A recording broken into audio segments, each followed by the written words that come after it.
మా కోడిగుడ్డు మంత్రి గారు, ఈయన మర్చిపోలేదు కదా మీరు. ఈయన వీడియో పెట్టిండు చాలా అభ్యంతరకరంగా. ఇప్పుడు విమర్శలు చేయొచ్చు వైసీపీ వాళ్ళు. నేను చెప్పేది ఏంటంటే, గతంలో మీరు అధికారంలో ఉన్నప్పుడు మేము కూడా మిమ్మల్ని విమర్శించాం, ఆధారాలు చూపించాం. ఏ మంత్రి తప్పు చేస్తున్నాడు, ఏ ఎమ్మెల్యే తప్పు చేస్తున్నాడు, జగన్మోహన్ రెడ్డి గారి నిర్ణయాలు ఎలా తప్పుడుగా వెళ్తున్నాయి, వీళ్ళ నేరాలు చేస్తుంటే, దళితుల మీద దాడులు చేస్తుంటే, బీసీల మీద దాడులు జరుగుతుంటే, బీసీ కార్పొరేషన్ నాశనం అవుతుంటే వీళ్ళు ఎలా ఇచ్చేయట్లేదు, ఈ ప్రభుత్వాన్ని ఎందుకు దించాలి, అది ప్రాపర్గా జనానికి కమ్యూనికేట్ చేసాం. 151లో ఉన్న వాళ్ళు 11కి దింపాం.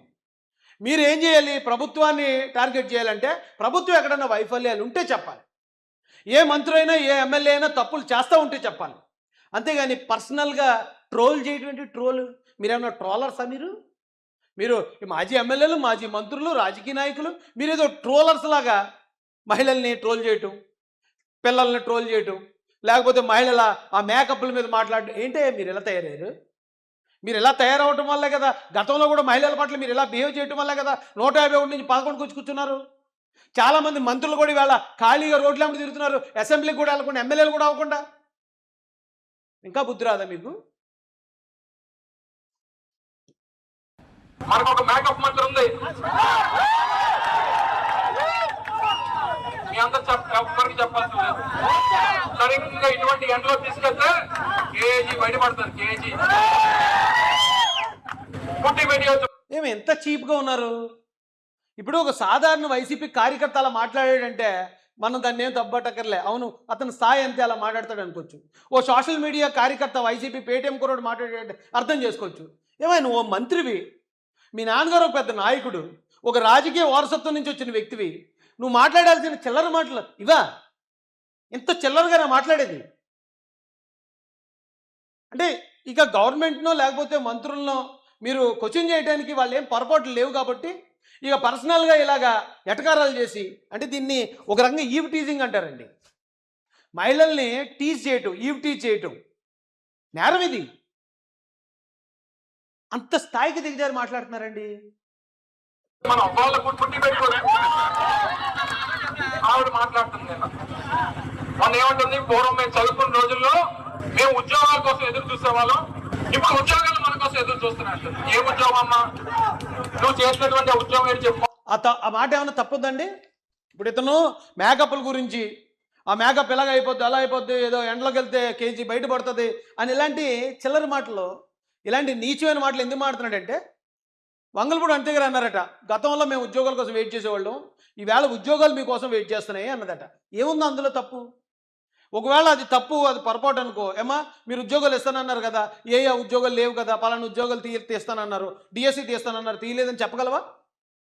గవర్నమెంట్ జాబులు, పోలీసు ఉద్యోగాలు తీస్తానన్నారు, తీయలేదని నువ్వు చెప్పగలవా? అమర్నాథ్, కొన్ని వేల ఉద్యోగాలు ఇచ్చారు కదా. అయితే ఆ మాటకి ఇంత పర్సనల్ అటాక్ ఎందుకు చేయాల్సి వచ్చిందండి? ఉక్రోషం, ఆక్రోషం. చెప్పు, నువ్వు చేసిన ఉద్యోగాలు మా వాళ్ళు చేయలేరులే, మా వాళ్ళకి చేత కాదు, మా ఊర్లో మహిళకి అంతకన్నా చేత కాదు. నువ్వు వచ్చి మాట్లాడతావు. ఒక్కసారి పదవి వస్తే నేను వదిలేసినటువంటి బుల్లెట్ ప్రూఫ్ కార్ వదిలి తిరుగుతున్నావు నువ్వు. చాలా నీచంగా మాట్లాడాడండి. నువ్వు చేసిన ఉద్యోగాలు మా వాళ్ళు చేయలేరు, మా ఆడవాళ్ళు అంతకని. అంటే ఏ ఉద్యోగం అని? హోమ్ మినిస్టర్ ఉద్యోగమా? లేకపోతే ఆవిడ గతంలో టీచర్గా పనిచేశారు, ఆ ఉద్యోగమా? లేకపోతే ఇతని మాటల్లో చాలా ద్వందార్థాలు ధ్వనిస్తున్నాయండి. ఒక మహిళని, అందున దళిత మహిళని ఒక వ్యక్తి ఇలా పబ్లిక్లో జనాల మధ్యలో చులకం చేసి మాట్లాడడం 100కి 100% ఇది ఎస్సీ అట్రాసిటీ చట్టంలోకి వస్తుందండి.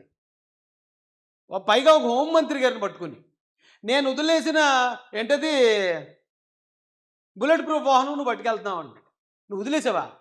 ఎవరిది బుల్లెట్ ప్రూఫ్ వాహనం? నువ్వు కొన్నావా? మీ నాన్నగారు కొన్నారా? మీ తాతగారు కొన్నారా? మీ ముత్తాత కొన్నాడా?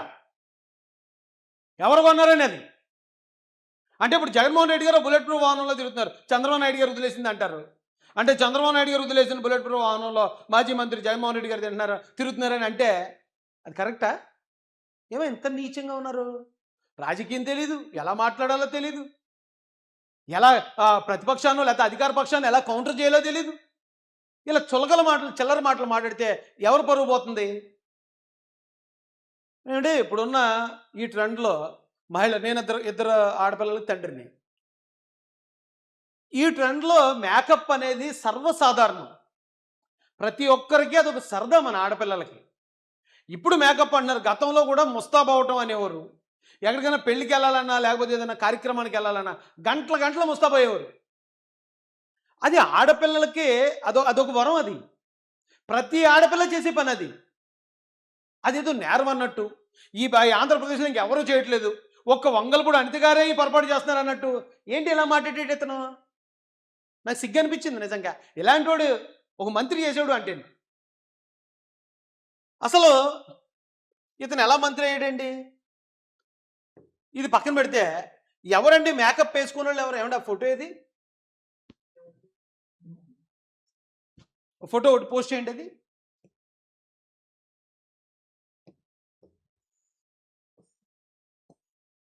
రోజా గారు, ఆవిడ కూడా ఒక మంత్రి. మేకప్ వేసుకోలేదని చెప్పండి, గుండెల మీద చేసుకుని చెప్పండి. ఆవిడ బయటకు వచ్చేటప్పుడు ఎప్పుడు మేకప్ వేసుకోలేదని. వేసుకుంటారు కదా, అది మేము ఎప్పుడు క్వశ్చన్ చేయలేదు కదా. ఏమన్నా మేకప్ వేసుకుని అనుకుంటున్నారు రోజా గారు అని ఎప్పుడైనా? ఆవిడ మేకప్ గురించి మాకెందుకు? ఆవిడ ఎప్పుడైనా తప్పుగా మాట్లాడితే, బూతులు మాట్లాడితే, ఆవిడ దారుణంగా మాట్లాడితే మేము తిరిగి మాట్లాడాం తప్ప, ఆవిడ మేకప్ ఏం వేసుకుంది, ఆవిడ చీర ఏం కట్టుకుంది, లేకపోతే ఆవిడ మ్యాచింగ్ ఏం వేసుకుంది, ఎందుకది మాకు?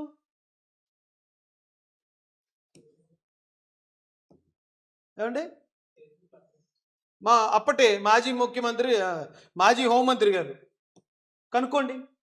అందరూ అక్క చెల్లెలతో సమానం అండి. ఇప్పుడు నా ఇంట్లో వాళ్ళు కూడా ఒకవేళ నా వైఫ్ వేసుకోపోవచ్చేమో, కానీ నా పిల్లలు కూడా ఎప్పుడన్నా సరదాగా వెళ్ళినప్పుడు అది ముస్తాబవుతారండి ఆడపిల్లలు. వీళ్ళందరూ నా అక్క చెల్లెలాగే చెప్తున్నాను నేను. అంటే వీళ్ళందరినీ కూడా అవమానించినట్టే కదా. గుడివాడ అమర్నాథ్ ఆంధ్రప్రదేశ్లో ఉన్న ప్రతి ఒక్క మహిళని, ప్రతి ఒక్క అమ్మాయిని కూడా అతను అవమానించాడు. ఏమండి, ఇంకో మంత్రి గారు మేకప్ వేసుకోలేదండి. విడుదల రజనీ గారు మేకప్ వేసుకుంటే అది నేరమా అండి?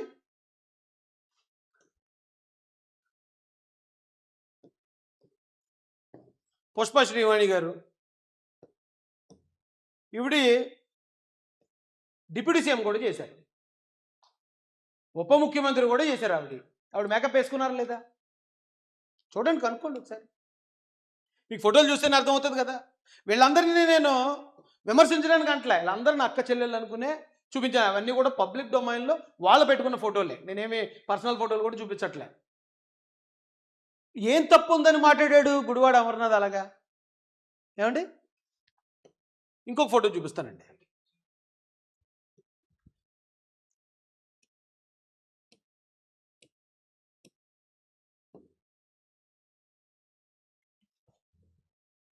వీళ్ళ ఫ్యామిలీ ఫోటో.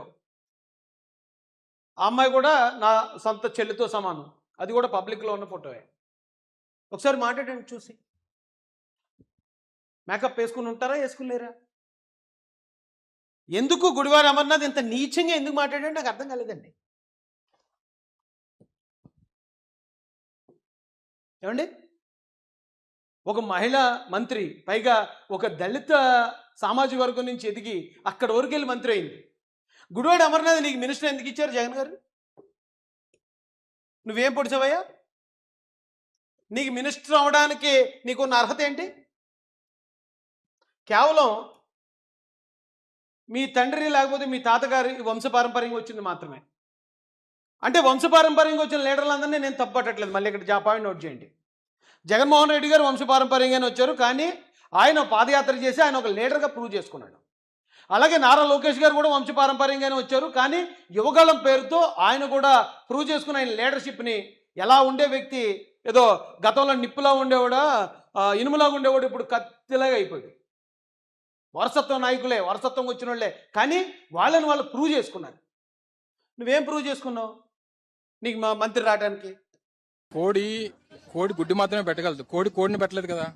సో కోడి గుడ్డు పెట్టాలి, దాన్ని హ్యాచ్ చేయాలి, మళ్ళీ దాన్ని తీసుకొని వచ్చి కోడి కింద తయారు చేయాలి. ఇప్పుడు మరి అంతకుముందు ఏమైనా కోల్డ్ ఫార్మ్ ఏమైనా రన్ చేసేమో నాకు తెలీదు. ఇది నీ అర్హత నువ్వు మంత్రి అవడానికి. కానీ ఇదే పాయింట్లో వంగలపూడి అంతే గారు మంత్రి అవడానికి ఆవిడ అర్హతలు ఏంటి తెలుసా? ఆవిడ మేకప్ వేసుకున్నది కాబట్టి ఆవిడికి మంత్రి అవ్వలేదు. ఆవిడ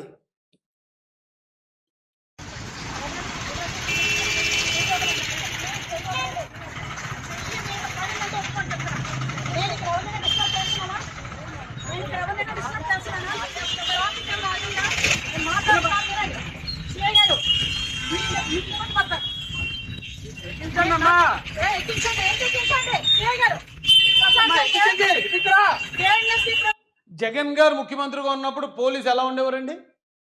పోలీసులకి వైసీపీ కార్యకర్తలకి పోలీసులకి ఇంకంతకన్నా పెద్ద పెద్ద మాటలే వాడాలి, ఏం తేడా లేదు. అలాంటి సమయంలో నడి రోడ్డు మీద ఒక మహిళ అయ్యుండి ఒక సిఐ గారి మీద అప్పుడు జరిగిన అన్యాయం మీద శివంగిలా గర్జిస్తుంది ఆవిడ. ఆవిడ అర్హత మేకప్ కాదు. గుడివాడమన్నారు, నీ అర్హత వంశపారంపర్యం అయి ఉండొచ్చు, కానీ ఆవిడ అర్హత ఆవిడ కష్టం, ఆవిడ పోరాటం, ఆవిడ ధైర్య సాహసాలు. అలాంటి మహిళను పట్టుకుని నువ్వు నోటుకు వచ్చినట్టు ఎలా పడితే అలా పేల్తావా, ఎలా పడితే అలా వాగుతావా? దానివల్ల ఆవిడకేమీ నష్టం లేదు. నీకు, నీ కుటుంబానికి, నీ తల్లిదండ్రులకి, లేకపోతే నీ పూర్వీకులకి ఇది అవమానమయ్యా. ఏం చెప్పి పెంచారు? పద్ధతి నేర్పించలేదేంటి గుడివాడ అమర్నాథ్కి? వాళ్ళ తల్లిదండ్రులు ఎలా పెంచారేంటి? మహిళలను ఎలా గౌరవించాలో తెలియలేదు. వాళ్ళ ఇంట్లో మహిళలు కూడా, ఆడపిల్లలు కూడా మేకప్ వేసుకునే వాళ్ళు ఉన్నప్పుడు మేకప్ వేసుకుని ఒక మహిళ గురించి ఇంత దారుణంగా ఎలా నీచంగా మాట్లాడతాడని చెప్పి నిన్ను అనుకుంటున్నారు అందరూ.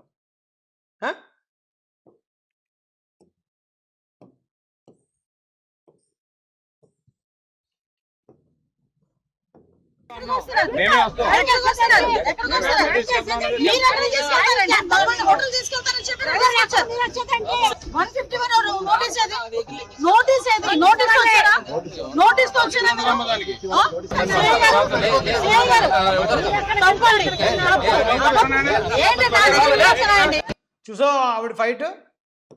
ఏ రోజన్నా నువ్వు ఇలా చేసావా?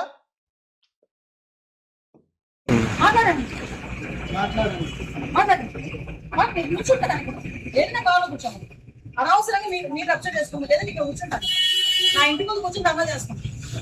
ఆ రోజు ప్రజల్ని వైసీపీ ప్రభుత్వం, అక్కడ ఉన్న ఈ వైసీపీ నాయకులు నీలాంటి వాళ్ళు హింసిస్తూ ఉంటే ప్రజల పక్షాన అలా తిరగబడిన శివంగి ఆవిడ.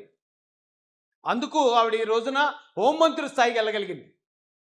ఆవిడ విమర్శించే స్థాయి ఉందా నీకు? మీ తండ్రి గారు, మీ తాతగారు లేకపోతే ఎవరు నువ్వు?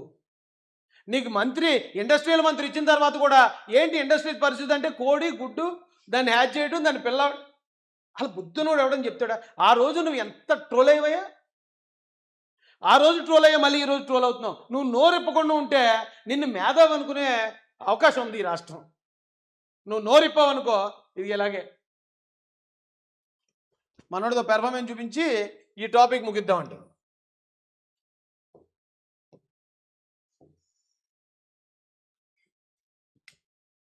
ఇంపార్టెంట్ ఇది నా సామియా. ఇతను మంత్రిగా ఉన్నప్పుడే ఈ పెర్ఫార్మెన్స్.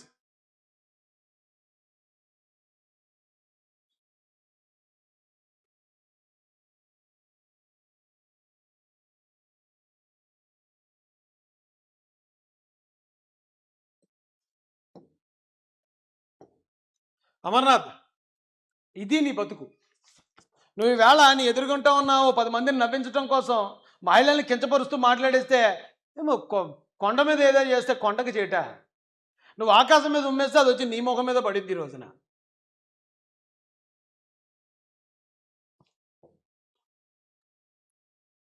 మూడో టాపిక్ ఏంటండి?